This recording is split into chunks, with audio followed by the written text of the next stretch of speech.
Indian woman. He is an interpreter, translator, educator, training consultant, country director, coordinator of Global Education Network. He was awarded a highly prestigious prize, Gannett Award Fellowship Award. He was a gifted speaker of English, French, German, Chinese, and Spanish. It was a pleasure to welcome such a dynamic person like you to do this International Conference of Cultural Studies. We welcome you, sir. Now I hand over this session to you. Thank you so much, dear moderator. Good morning, everybody. Good morning, dear organizers, all distinguished guests, professors present here. My greetings. It's a great pleasure and honor for me to be here this morning and to speak about my topic. I'm Kofi Abochi. I'm a teacher at the Université de Lomé, the Lomé University here in Togo. I am a specialist of American studies, and I will be this morning speaking on a key topic entitled traditional gender roles, or on traditional gender roles. Let me share my screen. I hope you can see my screen. Is my screen visible to you? Hello? Yes, sir, it is visible. Okay, thank you. So, as you can see, my topic is gender roles, misfortune for women. This topic is very important for me because in my studies or during my research, I came across a lot of element on this. So right from my master's degree, my master's paper writing, I conducted a lot of research on gender issues in my master's paper, accessible at the Université de Lomé. And also in my dissertation, the third part of my dissertation is has dealt with the issue of gender roles. So this issue is key to me. Why? Because as an African, I know that gender issues are still present in our communities. I've seen a lot, I've witnessed a lot, and I think although there's a change, there is an improvement, there's still a lot to do to correct, to help change some things in our communities. So once again, the topic is the gender roles, a misfortune for women. Now, I would like to read my abstract to you. Societies have always been confronted with the challenge of working on establishing a peaceful and a secure environment for all of their members. Despite this aspiration, the many obstacles they face hinder the achievement of this goal. One of these challenges is gender issues. In fact, gender issues have raised the debates over decades. Many people view them as natural and God-given, excluding all possibilities of change or revision. In patriarchal societies, different roles have been attributed to individuals depending on their gender.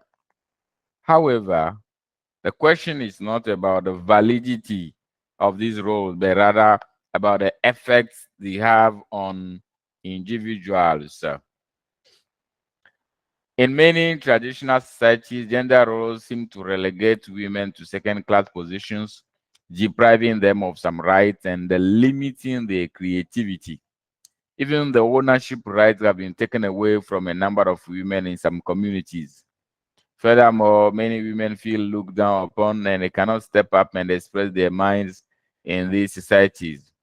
This essay then highlights the debate over gender roles and questions the validity of these roles with regard to the societal realities of our time.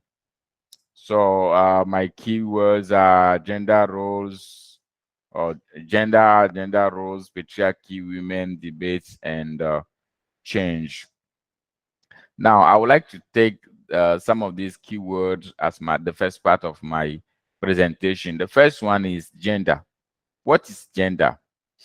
Gender refers to beliefs about people according to their sex.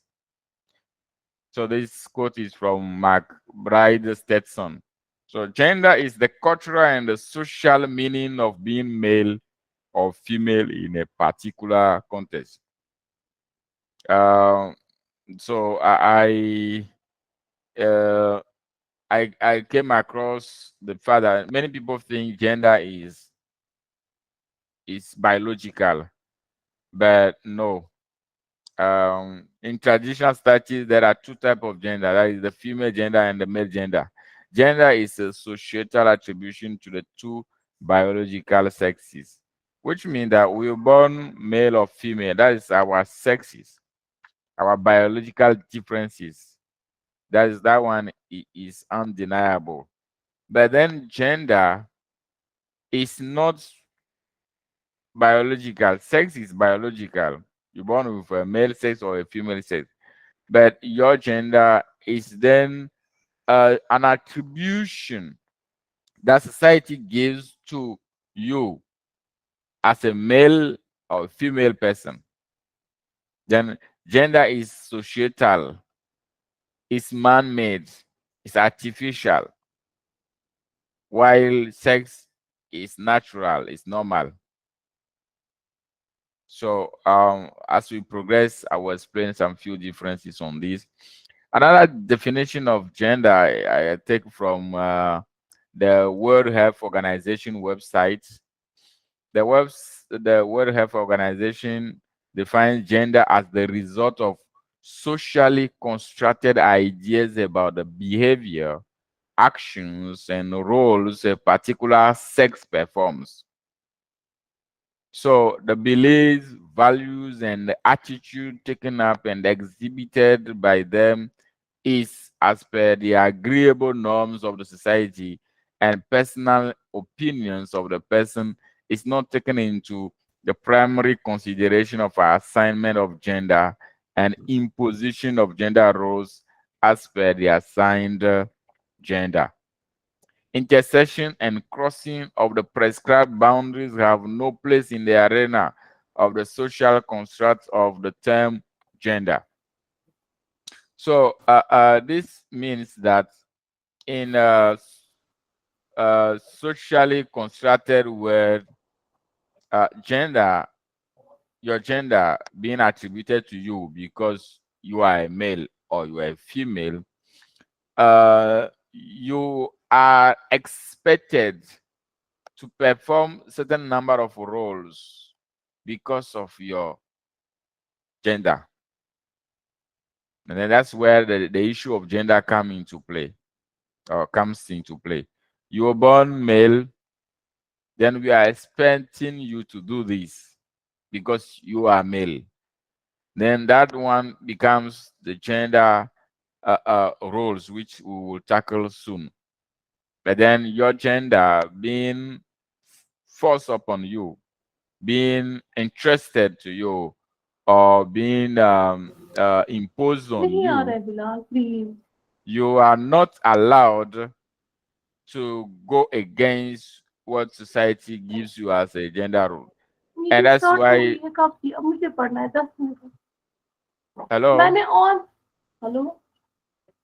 any issue? Yes, sir. No, no, sir. No, sir. You can continue, sir. Okay, thank you. So this definition explains that society does not allow crossing.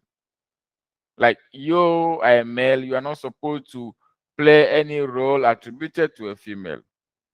And that's what the World Health Organization explaining in their code. And going further, I even look into Ghana's modern American usage, which is an encyclopedia.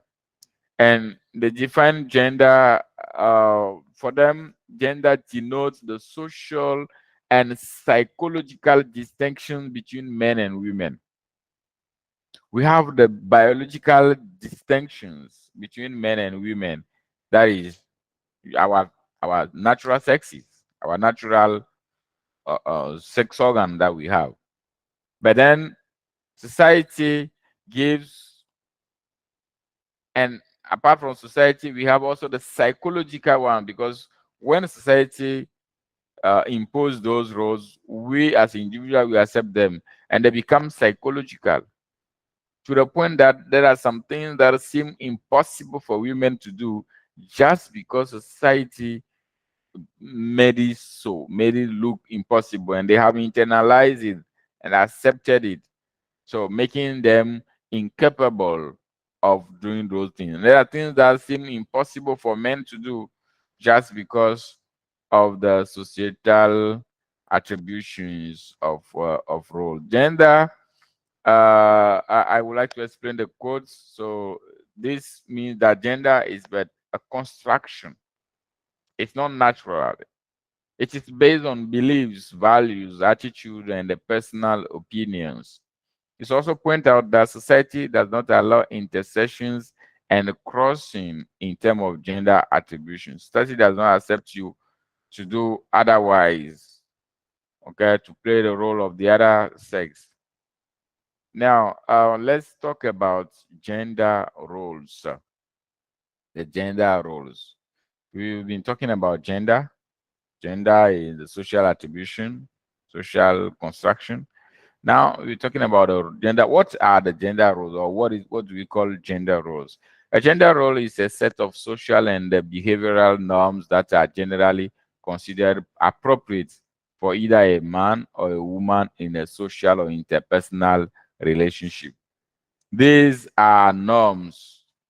These are standards set by society, and suppose and the individual to whom this role is given is supposed to behave in a certain way. So it's a social and behavioral norm, okay, that are generally considered appropriate for either a man or a woman in a social or interpersonal relationships. According to McBride Stetson, gender role refer to expectations or prescriptions about behavior and characteristics of men and women, especially in relation to or comparison with each other. So this quote holds that the gender roles are expectations or prescriptions concerning how an individual should behave in society. Human beings learn through education how to act in a particular way right from their childhood.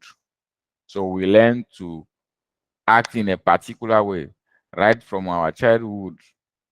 So whatever we do as a man and as a woman, which distinguish us or which define us as such, is gender roles.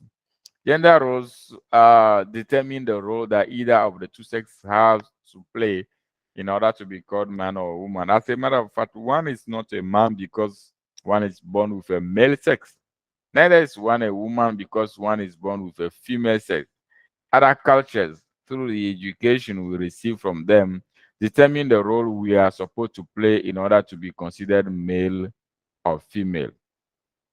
So other cultures, through the education we receive from them, determine the role, our cultures, okay, they determine the role we are supposed to play in order to be considered male or female. In our communities, we see many of these. In some communities, a man is not supposed to cry. If you cry, you will be considered as a woman, because crying for some communities is considered female roles, females jobs. A man is not supposed to cry. In some communities, a man is not supposed to uh, um, take orders from a woman, for example, is a role. And in still in some communities, a woman is not supposed to be a ruler. A woman is not supposed to even dressing. Woman is not supposed to wear pants in some communities. And all those things, they are roles. And I'm giving here an example from the Nigerian society, the Igbo society in Chinua Achebe. In Chinua Achebe's Things Fall Apart. If you read Things Fall Apart, there is a clear explanation, a clear example of this. I read. Only a week ago, a man had contradicted Okonkwo, and at a kindred meeting which they had to discuss the next ancestral feast. Without looking at the man, Okonkwo said, "This meeting is for men." The man who had contradicted him had no titles. That was why he had called him a woman. So in this community, in this Igbo community, if you don't have a title, you are not a man. A man is supposed to have titles. So, and this man does not have a title, then Okonko said, this meeting is for men. And it's an allusion to say that man is not a man, it is a woman. Although he has the male sex, he is not a man. So, now, continuing with still continuing with the gender roles, I would say that these roles can influence all kind of behaviors, such as the choice of clothing. In my community, for example, women are still not well viewed when they wear trousers. I'm not saying women don't wear, but some people still don't feel comfortable with women wearing trousers. And only men wear trousers.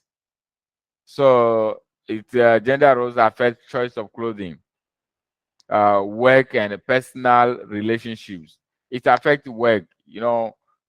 Some jobs are still considered male jobs and others female one, and they affect personal relationships, our interaction with people. Uh, uh, Now, it is present in almost all of the aspects of social life. Traditional gender roles determine the role that each person should play according to their gender. Therefore, if you born a man, you are supposed to be strong and should not show any sign of weakness. Right from their childhood, boys are trained to be that. They are constantly reminded that a man should be strong and behave accordingly. So if a woman is weak, is viewed by some communities as normal. A woman, there's no wahala about that, no trouble about that. But is that okay? So I, in my research also, there is a scholar from Togo, Fiesinu, who expressed this view about gender. In their bad faith, men consider women in general as being powerless, inferior to them. Accordingly, the married woman is destined to serve her husband. In the context of slavery, Black American women were thought to be half human beings, inferior to white women, destined to increase the property of their masters. This status was given to woman by man. Just see that. So I will go quickly to the next point. So these are about gender roles. The next point is patriarchy. Now, when gender roles, talking about gender roles, they come from a system in society called patriarchy. So what is patriarchy? Patriarchy is an analytical concept referring to a system of political, social, and economical relations and institutions structured around the gender inequality of socially defined men and women. Within patriarchal relations, women are collectively excluded from full participation in political and economic life. Those attributes seen as feminine or as pertaining to women are undervalued. Patriarchal relations structure both the private and the public spheres, with men dominating both domestic and public life. This definition is from the International Encyclopedia of Human Geography. So this proves that in a patriarchal society, men hold the power and they define the roles.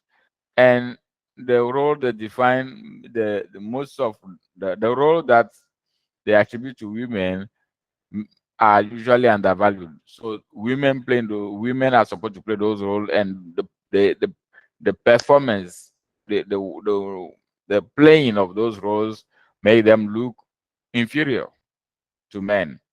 And men play leadership roles, key roles in society, which is a sad reality. Now I'm coming to the main point of this work. My point is of this article is to show that gender is a social construct. It's not natural. So there is a serious debate amongst scholars about the origins of gender. The question is whether gender is a biological or social construct. While gender is generally regarded as social construct, many researchers, including some feminists, consider sex to be biological. For instance, John Money, a sexologist, suggests the distinction between biological sex and gender as a role. Sex is the biological difference between a man and a woman, but then gender is artificial. Gender is man-made. So these biological differences have been seen by society to assign that are not and cannot be natural. So the roles are not and cannot be natural. But patriarchy as a system has programmed us to think that the biological sex that we are born with determines the gender roles we are supposed to play, yeah, which is sad. It is worth emphasizing that gender issues are not natural or fatalistic.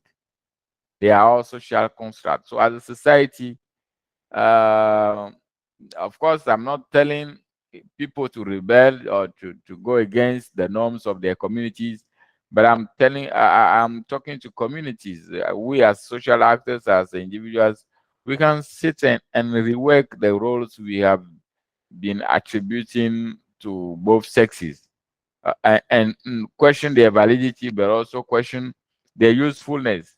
Are these roles helping us become better individuals? Or what can we do to have a better society for all citizens? So human beings are born female or male, which is with the sex. Sex is natural, but the problem is that sex does not confer any role on its bearer. You're born a female, does not make you subservient to any man, does not make you slave to any man, does not make you um, relegated to kitchen work. And nature does not force these roles on us, but it's rather patriarchy. And talking about patriarchy, I would like to open a short parenthesis. The opposite of patriarchy is matriarchy. And in my research, I've realized that I really I came across a scholar, John Brifold, who did a study back in the 30s, 1930s, on matriarchal societies. And John Brifold revealed that um, society was first matriarchal before being patriarchal. And as such, women, when they had the power, they did not use it to oppress men, as men are doing that now with patriarchy. Matriarchal societies were more equal on equal basis than what we see now. And now, still talking about the gender and social construct, Lois Tyson, uh, the the the scholar, is in agreement with the inferior position long occupied by women in patriarchal societies has been culturally, not biological produced. So whatever makes women inferior slaves to men, it's not biological, it's cultural. For example, it is a patriarchal assumption rather than a fact that more women than men suffer from hysteria. And because it has been defined as a female problem, hysterical behavior in men won't be diagnosed as such. And I would say that In the same vein, this lead to even death of men. For example, when men are not supposed to cry, they are not supposed to show any sign of weakness. In some situation where crying will prove that you are desperate and you need help, you, you can't cry, you can't show any sign of weakness, although you're suffering and you're about to die. And I think one of the reasons why we see more men dying than women, or when we see that there are more female widows, or more widows than widowers, than men, people who are widows, it's a fact that men die quickly than women. And one thing that explains that is men, when they are weak, they can't show their weakness. They have to show every time that they're strong, and even if they are desperately in need of help. Gender denominations are just a way of using natural and body differences to create a hierarchy in gender relationships and the favor of men. These are therefore created various kind of beliefs whereby a person being born male is entitled to some specific roles related to their sex, and the same for the female. So I think I took the floor a bit late, but I will try to be in the time frame that was given to me. I was given 30 minutes, but I took the floor after 40. I will try to conclude. It's worth emphasizing, and that's my point in conducting this research. It's worth emphasizing that gender roles are not natural, but man-made. We made them, we create them. So traditional gender roles result from patriarchy, which has given men leadership roles, preventing women from deciding for themselves. A woman is not supposed to choose. A woman is not supposed, and in many traditional societies, especially here in Africa, many people, including my mother, was prevented from going to school because parents say school is for boys, it's not for girls. You as a girl, you're supposed to stay home, to stay at the kitchen. What will you do for school? She had a desire to get school education, but who give her this chance? The father was totally against it. So, and although she fought to make sure her brothers get good education, herself she couldn't because parents refused. So these roles prevent women from deciding for themselves. And already once you are denied this precious product, or this precious element we call formal education, how can you then decide for your future? Many of them are blocked. They can't choose their own way. They are being forced to choose the way they take. And also, women are equally effective leaders. That's what I came across through this research. I realized that women are also effective leaders, even when we take the realities of our time. I, for one, I will be more inclined to vote for a female president than a male president.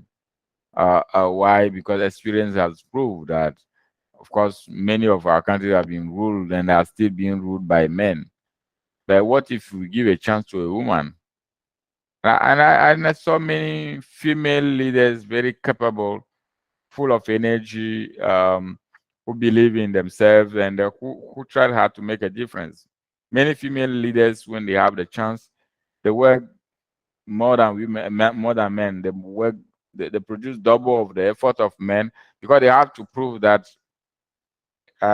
yes, women are capable to do great.